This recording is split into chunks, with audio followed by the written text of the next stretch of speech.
Hello friends, welcome back the online exam study. I hope आप लोग अच्छे होंगे। सीटेट जनवरी 2024 के लिए मैथ्स पेडागोजी के most important previous year questions. तो चलिए स्टार्ट करते हैं आज की अपनी क्लास। प्रश्न नंबर 1 है, शिक्षिका ने कक्षा 5 में समाचार पत्र वितरित करके छात्रों में सबसे बाद के मैच में भारतीय टीम के खिलाड़ियों के क्रिकेट के स्कोर को पढ़ने के लिए कहा।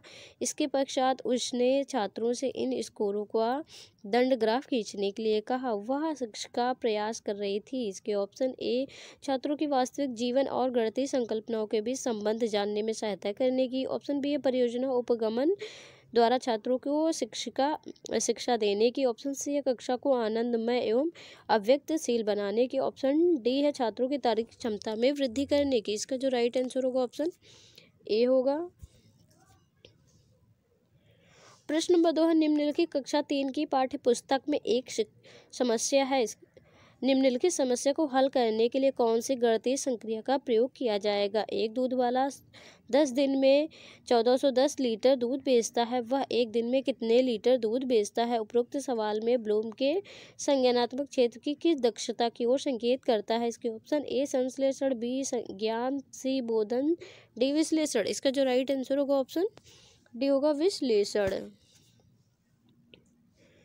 प्रश्न नंबर 3 है, गणित का वह शैक्षिक उद्देश्य जिसे शिक्षक कक्षा में प्राप्त कर लेता है कहलाता है। इसके ऑप्शन ए व्यवहारगत उद्देश्य, ऑप्शन बी है सामान्य उद्देश्य, ऑप्शन सी विशिष्ट उद्देश्य, ऑप्शन डी है प्राप्त उद्देश्य। इसका जो राइट आंसर होगा ऑप्शन डी होगा प्राप्त उद्देश्य।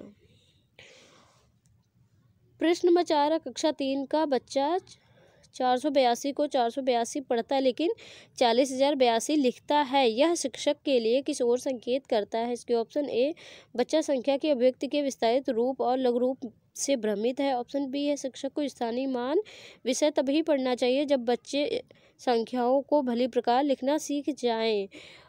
ऑप्शन सी है बच्चा कक्षा में एकाग्र नहीं और ध्यान से नहीं सुनता। ऑप्शन डी है बच्चा ध्यान से सुनता है लेकिन स्थानीय मान की समझ स्थापित नहीं कर पाया है। इसका जो राइट आंसर होगा ऑप्शन डी होगा। बच्चा ध्यान से सुनता है लेकिन स्थानीय मान की समझ स्थापित नहीं कर पाया है। प्रश्न नंबर 5 है, त्योहार के समय कक्षा 5 में प्रतिशत प्रकरण के समय सेल पर कक्षा की चर्चा शुरू की गई। कक्षा में इस प्रकार की चर्चा। इसके ऑप्शन ए अपने वाद विवाद संबंधी कौशलों को बढ़ाने में विद्यार्थियों की सहायता करती है। ऑप्शन बी है कक्षा में गर्मा गर्मी वाली बहस आरंभ करती है और कक्षा के माहौल को खराब करती है। ऑप्शन सी एक दूसरे के विचारों को सुनने में विद्यार्थियों की सहायता करती है और अपना तर्क प्रस्तुत करने के लिए उन्हें प्रोत्साहित करती है। ऑप्शन डी है कि अपेक्षा की जानी चाहिए क्योंकि यह कक्षा के शोर के स्तर को बढ़ाते और एक दूसरे को परेशान करती है। इसका जो राइट आंसर होगा ऑप्शन सी होगा।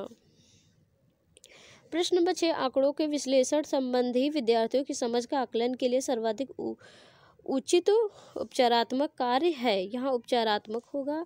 इसके ऑप्शन ए वर्ग पहली, ऑप्शन बी है सर्वेक्षण आधारित परियोजना, ऑप्शन सी है प्रश्नोत्तरी, ऑप्शन डी है भूमिका निर्वाह या रोल प्ले। इसका जो राइट आंसर होगा ऑप्शन डी होगा भूमिका निर्वाह। प्रश्न नंबर 7 है, पियाजे का विश्वास था कि सामाजिक अनुदेशन से सीखना होता है और गणित का एक शिक्षक पियाजे के सिद्धांत में विश्वास करते हुए इसके ऑप्शन ए विभेदित अनुदेशन का प्रयोग करेगा, ऑप्शन बी है चौक और टॉक पद्धति का प्रयोग करेगा, ऑप्शन सी है कक्षा में बहुत सारे हस्त परिचालकों का प्रयोगशाला संबंधी गतिविधियों का प्रयोग करेगा, ऑप्शन डी है सामूहिक परियोजना और सामूहिक परिचर्चा का प्रयोग करेगा। इसका जो राइट आंसर होगा ऑप्शन सी होगा।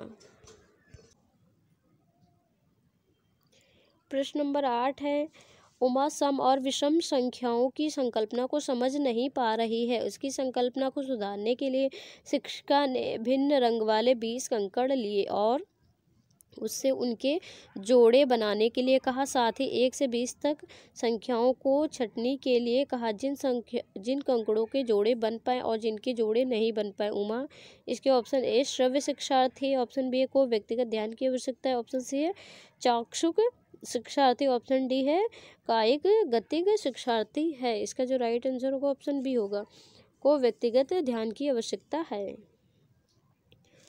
प्रश्न नंबर 9, एक शिक्षक शिक्षार्थियों को दैनिक जीवन में गणित का अनुप्रयोग विषय के साथ गणितीय जर्नल पत्रिका तैयार करने के लिए बढ़ावा देता है। यह गतिविधि है। इसके ऑप्शन ए गणितीय संकल्पनाओं और उनके अनुप्रयोगों में संबंध बैठाने और अपने ज्ञान तथा विचारों को साझा करने में शिक्षार्थियों की सहायता करना है। ऑप्शन बी शिक्षार्थियों की गणितीय संकल्पनाओं की परीक्षा करना। ऑप्शन सी अपने ज्ञान और समझ को साझा करने के लिए शिक्षार्थियों को अवसर उपलब्ध कराना। ऑप्शन डी गणित की समझ में शिक्षार्थियों की सहायता करना। इसका जो राइट आंसर होगा ऑप्शन सी होगा, अपने ज्ञान और समझ को साझा करने के लिए शिक्षार्थियों को अवसर उपलब्ध कराना। प्रश्न नंबर 10 है, एक बच्चा संख्याओं और संक्रियाओं और संकेतों घड़ी के दो कांटों विभिन्न सिक्कों आदि में अंतर करने में कठिनाई प्रदर्शित करता है। इसका निहितार्थ है कि विशिष्ट बाधाएं उसके सीखने को प्रभावित कर रही हैं। वे हैं इसके ऑप्शन ए कमजोर गतिक कौशल, पढ़ना और लिखना कौशल।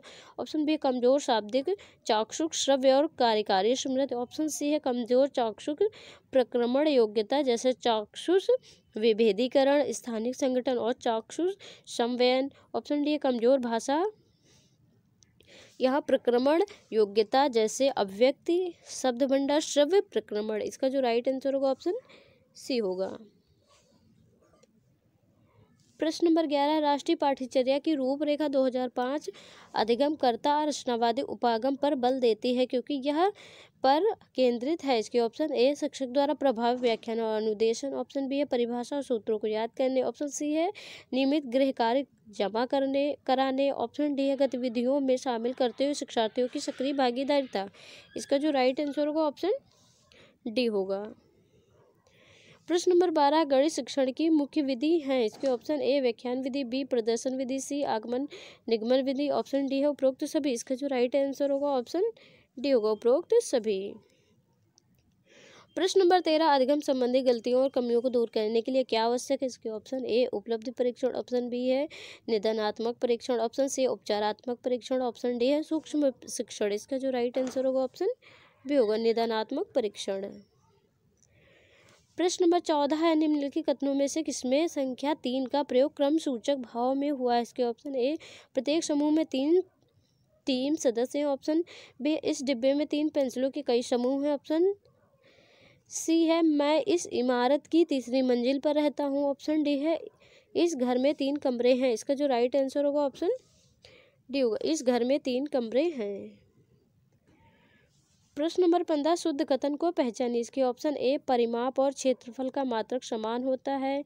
ऑप्शन बी है किसी आकृति का आकार उसके परिमाप का निर्धारण करता है। ऑप्शन सी यदि 2 आकृतियों का क्षेत्रफल समान है तो उनका परिमाप समान होगा।